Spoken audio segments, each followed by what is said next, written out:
का नाम ओलंपिया, कहीं कहीं ओलंपियांस लिखता है, ओलंपिया या ओलंपियांस दोनों कहीं कहीं पढ़ा जाता है। तो इसके माता का नाम क्या था? ओलंपिया। गुरु का नाम अरस्तु, गुरु का नाम अरस्तु। अब यह जब जन्म लेता है तो जन्म लेने के बाद इसके चेहरे पर एक और सा मतलब जिसे एक होता है ना कि बच्चा जब जन्म लेता है तो उसका एक अलग नूर दिखता है, इसके चेहरे पर एक कुछ खासियत दिखने लगा था पहले ही से ही। और ये अजीब तरीका के थोड़ा सा मतलब दिखता था, चेहरे पर रौनक ज्यादा होती थी, इसके लाइटिंग ज्यादा थी। एक भावनात्मक ही बातें हैं। जब ये धीरे धीरे बड़ा होने लगा तो ये 18 साल का जब हुआ तो इसके पिता ने इसको अरस्तु के पास भेज दिया था, और इसके पिताजी खुद एक शासक थे, और इसको कहाँ भेज दिए थे? अरस्तु के पास। और अरस्तु के पास जाके इसने युद्ध विद्या सीखना शुरू कर दिया। कौन था? सिकंदर। युद्ध विद्या जब इसने सीखना शुरू कर दिया तो 18 ही साल के उम्र में इसके पिता के शासन काल में दो दो बार विद्रोह हुए थे वहां पे। अब दो दो बार जब विद्रोह हुए थे तो इन दबाने के लिए कौन जाएगा? उनके पिताजी जाएंगे। अरे राजा वही है तो वही तो जाएगा। यहाँ पे फिलिप्स दो दो बार दबाने के लिए गया, लेकिन एक में उसको साथ लेके चला गया, सिकंदर को। एक जो युद्ध में दबाने के लिए वो निकल रहा था इस युद्ध की तैयारी में, वहीं से उस सिकंदर को भी वो साथ लेके चला गया। जब सिकंदर को साथ लेके गया तो उस समय उस पिताजी का यही चिंता था कि बेटा का नुकसान ना पहुंचे, और बेटा का यही चिंता था कि बाप का नुकसान ना पहुंचे। बस इतना ही पे कि लड़ाई चल रहा था। अब ये लड़ाई चल रहा था तो अब पिताजी बेटे के लिए परेशान और बेटा बाप के लिए परेशान। लेकिन उसी चूक में फिलिप्स को एक व्यक्ति था जो जानलेवा हत्या कर दी, मतलब हत्या करने का प्रयास किया। वहां पे सिकंदर ने आगे जाकर उसकी जानें बचा ली। तो एक बाप का जान एक बेटा बचा वहां पे। जब वो युद्ध से वापस आ रहे थे तो वापस आने के बाद उनको दो बातें आती हैं, वैज्ञानिक दो इतिहासकारों दो तरीके के तथ्य देते हैं। एक कहते हैं कि सिकंदर की बाबूजी का जो फिलिप्स था उसकी मृत्यु युद्ध में हो गई थी वहीं पे। एक कहता है कि नहीं, उसको खाने में जहर दे दिया गया था। तो मेरे देखने से खाने वाला जहर ठीक था, काहे कि उधर से युद्ध से तो बचा लिया था और उधर से वापस सही सलामत वो घर भी आ चुके थे। अब आने के बाद उनको खाना में क्या मिला दिया गया? जहर। अब जहर 2 साल के बाद है, 2 साल के बाद। अब एक बाइक डायरेक्ट नहीं मिलाया गया था, 2 साल के बाद जब जहर मिलाया गया था उस समय इसका उम्र कितना साल हो गया होगा? 20 साल। अरे 18 साल में ये सब कांड हुआ था, अब उम्र कितना साल हो गया? 20 साल हो गया। तो सिकंदर का उम्र 20 साल का था उस समय इसके पिताजी को जहर दे दिया गया, और जहर देने की वजह से फिलिप्स की क्या हो गई? मृत्यु हो गई। अब शासन किसके हाथ में आ गया? सिकंदर का। अब यहाँ का शासक कौन बनेगा? मकदूनिया का शासक सिकंदर बनेगा। अब सिकंदर बहुत सारा शक्तिशाली सम्राट था। तो 20 साल के एक उम्र में आप लोग पढ़ाई कर रहे हो, और 20 साल की उम्र में एक राजा था, और राजा होने का मतलब है कि पूरे साम्राज्य को चलाना इतना आसान बात नहीं है। में एक परिवार को चलाने के लिए पसीना छूट जाता है, एक सम्राट को चलाने के, एक साम्राज्य को चलाने के लिए एक छोटा सा 20 साल का लड़का गद्दी पर बैठा था यहाँ पे। तो 20 साल का जो लड़का एक गद्दी पर बैठने का बात पता चला कि हमारे पिता को जहर से मारा गया है। अब बेटा आ गई, जौन मारा है तो उन्होंने पता कर लिया, वो जगह जगह काट के मारा था उसको। मतलब ऐसे होता है ना छुरा का निशान, छुरा का निशान दे दे के मारा था। मतलब जैसे कि यहाँ पे मारेगा तो यहाँ पे चीर दिया था पूरा, ऐसे यहाँ से यहाँ तक पूरा खून इधर से निकल रहा था, इधर से जगह जगह चिर चिर के इतना मतलब बेहतरीन मौत मारा था ना उसको कि मतलब आकलन नहीं कर सकते हैं कि किस तरह लिखा गया है, इतिहासकारों ने लिखा है। बहुत बेहतरीन तरीका से मौत मारा है उसको। मारने के बाद जरिए से अब बन गया था नीडर, युद्ध लड़ना शुरू कर दिया था। इसका घोड़ा का नाम था बूके फराल, इस घोड़ा के साथ हमेशा जाता था ये। अब अब इसने अब प्लान बनाया कि भैया अब हमला करनी चाहिए, समाज विस्तार पर ध्यान देनी चाहिए। 20 साल के उम्र में ही इसने फारस पर हमला कर दिया। इस पर हमला कर दिया? फारस पर। किस पर हमला कर दिया? फारस पर। जैसे ही फारस पर हमला किया तो फारस के राजा था डेरियस तृतीय। फारस का राजा कौन था? डेरियस तृतीय। अब फारस के राजा डेरियस तृतीय था और वो भी बहुत शक्तिशाली शासक था। ये 4 साल तक युद्ध लड़ता गया, 4 साल तक। एक साल में यह हालत जियान हो जाता है। 4 साल तक युद्ध लड़ा। उससे पूरा डरपोक था डेरियस तृतीय। शक्तिशाली तो था लेकिन शक्तिशाली सेना से होगा जाता है। राजा अपने आप युद्ध को शक्तिशाली नहीं बना सकता है। राजा जो होता है ना वो सेनाओं से शक्तिशाली बन जाते हैं यहाँ पे। अब सेना से, ये भी महापद्मनंद जो आप पढ़ रहे थे वो सेनाओं से शक्तिशाली विभूत था, तो इसके वजह से फेमस होता है। तो इसकी सेनाएं तो विशाल थी, सेना क्या थी? विशाल थी। बट राजा डरपोक था, ससुराई डेरियस तृतीय। अब ये पहला साल जब लड़ाई हुआ तो जब सिकंदर जब घुसा युद्ध में तो इस सिकंदर के सेना के पास एक बहुत वेटेज वाला चीज व्यवस्था थी कि लंबे लंबे थे। कैसे थे? लंबे लंबे थे। लंबे होने के साथ साथ ये जो कटार रखते थे, कटार वाला जो ये कटार जो रखते थे ना, ये कटार थोड़ा सा ये अजीब तरीका का होता था। ये पूरा मतलब एक बड़ा सा होता था, छोटा नहीं कि जैसे कोई लगे तो यहाँ से यहाँ तक पूरा कवर कर ले। ये माथा पर वो सब ऐसा पहन लेता था, हलकवरी टाइप का हेलमेट, मारे तो कौन चोट ना लगे। पूरा सिर्फ अखिए लगता था, बाकी सब ढकल था। अब नीचे कौच पहनता था लोहा वाला सब यहाँ पे, तो थोड़ा से घोपने में आसानी नहीं होगी, यहाँ पे मर नहीं सकता वो जल्दी उसकी सेना है। और जिसकी सेना में कौच नहीं है वो आराम से मरा सकता है। अब डेरियस में उतना टेक्निक विकसित था नहीं, और ये पहले से ही रणनीतियां बना रखा था। कौन? सिकंदर। नया सोच था, नई बुद्धि थी, नया विचारधाराएं लेके चल रहा था ये। तो खून गर्माहट थी इसमें। अब मारा, भयंकर पिटाई करना जब शुरू किया तो उससे थोड़ा भागना शुरू कर दिया। डेरियस तृतीय भाग गया, भाग कर दूसरा जगह चला गया। फिर सिकंदर वापस लौट के चला आया, फिर तलक फिर हुआ गया। कौन? डेरियस तृतीय। फिर आ गया, भागी ना, फिर मारेंगे। फिर गया, फिर दूसरा साल मारा, फिर भाग गया, फिर आया, फिर मारा। 3 साल तक उसको मारता रहा, वो आता गया ही मारते गया।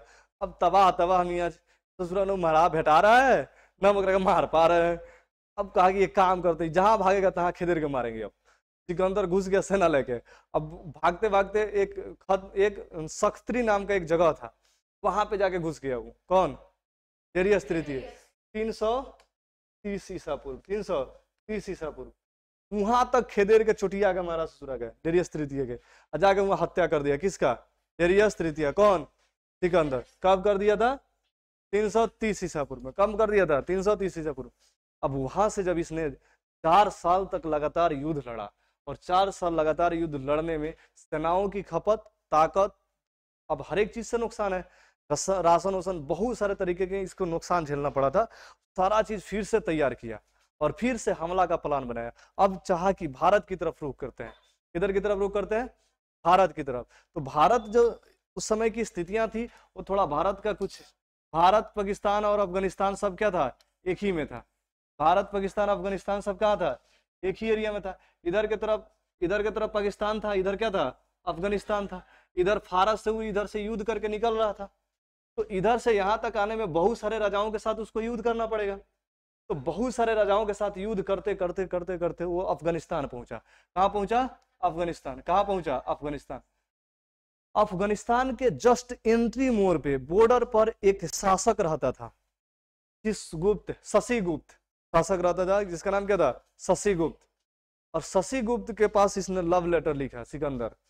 कहा कि बबुआ, फारस में 4 साल युद्ध लड़े, वहां को खेदेर के मारे हैं, तुम अगर हमको सिलेंडर मार देता है तो कोई नुकसान नहीं होगा, अगर नहीं मानता है तो यहाँ से लड़ते आए हैं। इतनी बड़ी फौज है इसके पास, बहुत बड़ा फौज था यहाँ पे। इसका फौज लास्ट में जब मर के बचा ना, तो 17,000 बचल था, और 70,000 कैदी बचल थे एक पास। समझ में कि नहीं? बहुत सारा शक्तिशाली सम्राट लगे। इतनी बड़ी सेना है, एक एक लात मारेगा तो दिया जाएगा सब। यहाँ पे इतने जगह साम्राज्य है तुम्हारा। अब डर के मारे राज देश द्रोह कर दिया। कौन? शशिगुप्त। देश द्रोह का मतलब अपना देश में छोड़ दिया ही। अब भाग गया किसके पास? सिकंदर के पास। हाथ गोड़ जोड़ कर, चाचा ना आप सारा लग रहा है। किसके पास चला गया? सिकंदर के पास। सिकंदर कहा भाई बढ़िया है, तो बिना युद्ध लड़े आ गया यहाँ पे। अब इसने एंट्री किया कहाँ? अब अफगानिस्तान में। कहा एंट्री किया? अफगानिस्तान में। कहा गया? अफगानिस्तान में। अफगानिस्तान में तक्षशिला था, याद करो। किसकी राजधानी थी? गांधार की। किसकी राजधानी थी? गांधार की। गांधार की राजधानी तक्षशिला थी, और तक्षशिला के राजा आम्भिक था। राजा कौन था? आम्भिक। राजा कौन था? आम्भिक। अब ये तो देखल है कि अपने आप सिलेंडर मर रहे हैं, युद्ध नहीं लड़ा है। अब आम्भिक को भी एक पत्र लिखा। सबको एक रहा खासियत था सिकंदर को, पहले लव लेटर थमाता था, आराम से आ जाओ तो कोई दिक्कत ना है, हम अहिंसा के पुजारी है भैया, नहीं आओ तो फिर तो दूसरा है व्यवस्था यहाँ पे। तो इसको भी पत्र लिखा। आम्भिक ने कहा बात सही है। और आम्भिक और एक पोरस, ये दोनों बहुत बेहतरीन दोस्त थे, दोनों बहुत बेहतरीन दोस्त थे। यहाँ पे पाकिस्तान के पास उस समय पाकिस्तान नहीं था, उस समय पूरा पंजाब था। उस समय क्या था? ये पूरा पंजाब। तो इस पंजाब का राजा पोरस था, पंजाब का राजा पोरस था, और तक्षशिला का राजा आम्भिक था। तक्षशिला का आम्भिक था। और यहाँ पे एक साम्राज्य पड़ता था, उसका राजा अस्ति था। कौन था? अस्ति। राजा का नाम क्या था? अस्ति। अब सिकंदर का खौफ इतना ज्यादा था कि लोग नाम सुनते पगला जाता था। समझ में कि नहीं? अब बहुत ज्यादा। अब इधर से युद्ध लड़ते आ रहा था, सेना एकदम पूरा भयंकर लिए हुआ था, इसका चेहरा मोहरा वही तरह था, नया जवान, खून एकदम, जहां मारता था तहां भयंकर मारता था। अब जैसे कि अब बूढ़ लोग को माने तो बूढ़ लोग को थोड़ा सा दया मया आ जाएगा, शादीशुदा लोगों को दया मया आ जाएगा, जो कुंवार है ओकरा कोनो टेंशन है, केनहू मार फार कोई दिक्कत नहीं। ब्याह शादी तो अभी नहीं हुआ था, अभी बाद में ब्याह होगा, मतलब इतना बता देते कि इसका बीवी का नाम क्या था, रक्सोना था। तो इसने जब कहाँ पे आ गया, आंबिक के पास। आंबिक और पोरस दोनों आपस में मित्र थे। आंबिक ने सबसे बड़ा गद्दारी की और इस सिकंदर के साथ जाके मिल गया। किसके साथ मिल गया, सिकंदर के साथ। जब सिकंदर के साथ इसने मिल गया तो सिकंदर ने हमला कर दिया अस्थि पर। किस पर हमला कर दिया, अस्थि पर। जैसे ही अस्थि पर हमला किया, अस्थि के शासक मारा गया। अस्थि के शासक क्या हो गया, मारा गया। जब अस्थि के शासक मारा गया तब रास्ता खुल गया कहां जाने के लिए, पोरस के पास। कहां जाने के लिए, पोरस के पास। अब जैसे पोरस के पास जाने के लिए किसका सहारा लेना पड़ेगा, आंबिक का। देखो पोरस को जीतना आसान नहीं था, इतना हमारे मतलब जहां तक मैं अनुभव करता हूं, पोरस को मारने वाला सिकंदर की औकात नहीं थी, और पोरस से युद्ध करना भी सिकंदर का औकात नहीं था, जितना ताकतवर था भारत में। लेकिन मुद्दा ये थी कि जैसे होता है ना कि जब दोस्त दुश्मन बन जाए तो फिर क्या फर्क पड़ने वाला है। रावण मर नहीं सकता था आराम से, जब विभीषण ने थे वहां पे, भाई ने ही खुद गद्दारी कर दिया था। यहाँ पे आंबिक धोखा दे दिया, और आंबिक किसके साथ जाके मिल गया, सिकंदर के पास। और सिकंदर से सारी सूचनाओं को लीक कर दिया, किसका, पोरस का। कि सेना कैसे रखता है, इसकी रणनीति क्या है, ये कैसे युद्ध पद्धति का है, क्या क्या हथियार है इसके पास, कितने घोड़सवार है, कितने हाथी, सारा कुछ लीक करके दे दिया। किसको, सिकंदर को। सिकंदर कहा कि भाई अब बचने वाला तुम नहीं। हमला कर दिया किस पर, पोरस पर। और पोरस यहीं पे एक झेलम नदी थी। यहीं पे कौन सा नदी आता है, झेलम नदी। झेलम नदी के किनारे युद्ध का एक बिगुल बज गया। जब युद्ध का बिगुल बज गया तो राजा पोरस का देह सिहर गया कि इतने बड़े सम्राट और इतना युद्ध जीत के आते हुए शासक का हम सामना कैसे करेंगे। मुद्दा यह कि ये भी नहीं जानता था कि मिला है, आंबिक मिला ही नहीं जानता था। ये जानता है हार गया होगा, मरा गया होगा। समझ में कि नहीं, एक राजा है और राजा का काम है कि एकदम पूरा क्या करना, युद्ध लड़ना। इसके पास भी लेटर भेजा था। देखिए इसके पास जब लेटर भेजा था तो इस लेटर में जिक्र किया था कि हम आंबिक को पराजित कर दिए हैं। हम आंबिक को क्या कर दिए हैं, पराजित कर दिए हैं। हम अब आप पे आक्रमण करने वाले हैं। आपकी अगर अनुमति हो तो या तो आप हमारे साम्राज्य में मिल जाओ या फिर युद्ध के लिए तैयार हो। राजा था पोरस, इसने सीधे अपने आप को कहा कि भैया साहब मर जाएंगे लेकिन शामिल नहीं होंगे, युद्ध लड़ेंगे हम। किसको ललकार दिया, सिकंदर को, जो इतनी बड़ी सेना लेकर, इतने बड़ा युद्ध में लेकर, इतने बड़ा एक विजेता बन के सामने उभर रहा था। उसको ललकारने का साहस किसने किया था, पोरस ने। और पोरस ने कहा कि हम युद्ध लड़ेंगे, हम मिलेंगे नहीं। तो उसमें लिखा था कि पराजित कर दिया है, तो इसने समझा था कि मारा गया होगा आंबिक। समझ में कि नहीं यहाँ पे। अब यह तो ये बुझा था कि लीक थोड़ी होगा, मर गया होगा, नहीं बताया होगा यहाँ पे। तो इसने पूरा एकदम ताकत के साथ कहा कि हम युद्ध लड़ेंगे। जब युद्ध का मैदान, जब युद्ध उस समय बरसात की, वर्षा ऋतु था। कौन सा ऋतु था, वर्षा ऋतु। सिकंदर ये बात नहीं समझता था कि वर्षा ऋतु में और गर्मी ऋतु में क्या फर्क है ससुरा, युद्ध कहाँ कैसे करनी चाहिए, वो उसको ये बात पता नहीं थी। हालांकि इसका बाद में दुष्परिणाम भी सामने आएगा। तो इसने युद्ध के लिए वर्षा ऋतु के समय झेलम नदी के किनारे पर युद्ध लड़ने शुरू हो गया। राजा पोरस का एक लड़का था मलय केतु, मलय केतु। क्या नाम था, मलय केतु, मलय केतु इसका नाम था। इसकी माँ जो थी वो लाचो थी। लाचो और पोरस का बेटा था मलय केतु। मलय केतु को राजा पोरस ने मात्र 2000 घुड़सवार दिए थे। कितने घुड़सवार, 2000 घुड़सवार और 120 रथ। 2000 घुड़सवार और 120 रथ। आज जो 70,000 80,000 का सेना लेके कौन आगे खड़ा था यहाँ पे, सिकंदर। और ये कितना सेना लेके गया था, मात्र 2000 घुड़सवार लेके गया था और 120 को रथ लेके मात्र गया था। अब ये मलय केतु जब युद्ध में लड़ने लगा ना, सिकंदर का कलेजा कांप गया। इतना बेहतरीन तरीका से लड़ रहा था, डायरेक्ट गर्दन काट दे रहा था। 12 को तो डायरेक्ट मतलब इसे खड़िया का 12 को डायरेक्ट गर्दन काट दिया था। समझ में कि नहीं, इतने बेहतरीन तरीका से युद्ध कला इसके पास थी। इतना डेंजर लड़ने लगा कि यहाँ की सेना जो थी वहां पे कांप के भागने लगा था सिकंदर के। इतना जब सिकंदर लास्ट में पगला गया था कि अब करे तो क्या करे, अब इस युद्ध पद्धति को विराम कैसे दे। यहाँ पे अभी इतना छोटा था, ये भी उतना ज्यादा सया नहीं था, लगभग ये भी 25-30 के उम्र का था। और वो कितना का था, वो भी 20-25, यहाँ तक आते आते तो यहाँ पे हो ही गया था। यहाँ पे, तो 25 का उम्र का हो गया था यहाँ पे। अब ये इतने भयंकर तरीके से लड़ाई जब लड़ना जब शुरू हुआ तो खून की नदियां बहाना शुरू कर दी इसने। ये घोड़ा से लड़ता था और उसके पास भी घोड़ा थी, सिकंदर के पास भी घोड़ा थी, इसके पास भी घोड़ा थी। सिकंदर रणभूमि में इसके डरे उतर नहीं पा रहा था, इसका खौफ इतना ज्यादा कर दिया था। इस सैनिकों को मतलब एक होता है ना कि बेरहमी के तरीके से मारना, जैसे कि भल्लाल देव देखना काटता है तो एकदम नहीं देखता कि क्या हो रहा है, डर है कितना सेना परास हो जाता है। जब ये मारना शुरू करता है तो यहाँ पे पूरा के पूरा सैनिक छितर जाते हैं सिकंदर की। उतना बड़ा सेना और एक मात्र 2000 का घुड़सवार और 120 रथ लेके युद्ध लड़ रहा है एक छोटा सा, मतलब एक समझो नौजवान शासक उस समय। और सिकंदर अब पीछे खड़िया के देख रहा था। अब उसकी पसीना पसीना निकल रही थी कि भैया करे तो क्या करे, अब तो हराए कैसे। तो उसने एक जाल बनाया। और जाल कैसे बनाया कि जैसे इसके पास 2000 घोड़सवार थे। कितने सवार थे? 2000। और एक घोड़सवार का एक टेक्निक लगा कर लड़ाई लड़ रहा था। जैसे एक घोड़ा होते थे ऐसे के शेप में, इधर घोड़े ऐसे ऐसे, इधर मेन घोड़ा होता था और इधर ऐसे करके होते थे, ठीक है। अब जो भी आगे आता था पहले यहां से मारते छितारते ही आगे बढ़ जाता था, नहीं समझे। अब जब इधर का पूरा गोल है, इधर पूरा आदमी खड़िया इधर 7000 10,000 आदमी खड़िया घुसेगा तो ये को मारा तो सरसरा का सब ऐसे तीर लगन फाटते चल जाता था, समझ में कि नहीं। यहाँ पे जैसे पानी जब नाव देगा ना, नाव जैसे घुसता है तो फाड़ते हुए निकल जाता है। अब बीच में कोई है कोई फर्क नहीं पड़ता है। तो जब ये घुसता था तो इसको रोकने के लिए क्षमता नहीं होती थी, लगातार फाड़ते हुए निकल जाता था सब यहाँ पे। और पीछे से बीच में रथ होता था। बीच में क्या होता था? रथ। और रथ जैसे ही बीच गोला में घुसते थे तो ये चारों तरफ से तो ये तो फाड़ के आगे निकल गया। ये वाला जो घोड़सवार थे वो क्या हो गए आगे। अब बीच में घूम जाते थे कौन? रथ वाले। अब रथ वाले चारों तरफ से घूम के युद्ध करना शुरू कर देते। अब सिकंदर हो गया खराब यहाँ पे।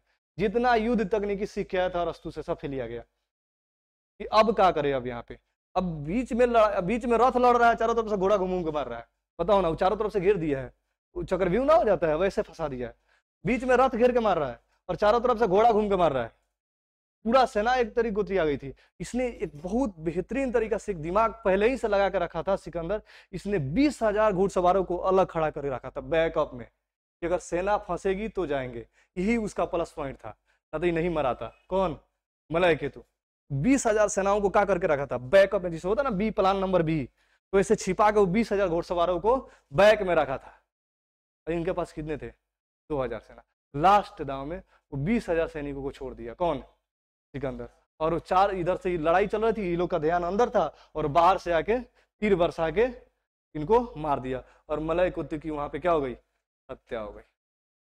वरना सिकंदर का भी औकात नहीं था कि अब यहीं से करेजा में डर हो गया सैनिकों को कि अंदर नहीं घुसेंगे। द्वारी पर ही दशा है तो अंदर का होगा यहाँ पे, समझ में कि नहीं। यहाँ पे भारत के मुहाने पर कौन पड़ गया था? पोरस। जब राजा पोरस को ये बात पता चला कि मेरा बेटा वीर गति से मरते हुए प्राप्त हुआ है। अब बताओ, एक बाप का एक बेटा से युद्ध में मतलब सूचना जब मिलेगी तो उसकी हालत क्या होगी। एक राजा था, वो बैठ गया एकदम दे उसका, मतलब ऐसा ना होता कि फगुआ नहीं मार देता है, जैसे थारा के गिर गया था वहां पे। कौन? राजा पोरस। फिर भी राजा पोरस ने कहा कि राजा है और राजा का काम होता है कि हिम्मत देना, हिम्मत गिराना नहीं होता है। फिर भी इसने अपना सेना तैयार किया और फिर ये युद्ध में उतरा और हाथी से युद्ध करने के लिए गया था। कौन? राजा पोरस। राजा पोरस जब हाथी पर बैठ के जब युद्ध करने के लिए गया तो अब सिकंदर भी देख के फिर दंग रह गया, ये कौन आ गया। वो समझता था यही पोरस है। वो क्या समझता था? ये पोरस है। एक्चुअल में पोरस था ही नहीं, उसका बेटा था ये, समझ में कि नहीं। अब जब पोरस हाथी पर बैठ के निकला, अभी तो घोड़ा पर था, वो हाथी पर था, हाइट मैचिंग ना हो रहा था। हाथी जिधर घूम रहे थे, हाथिया के सुड़ुआ में ही लगा रखा था एकदम नोकीला वकीला।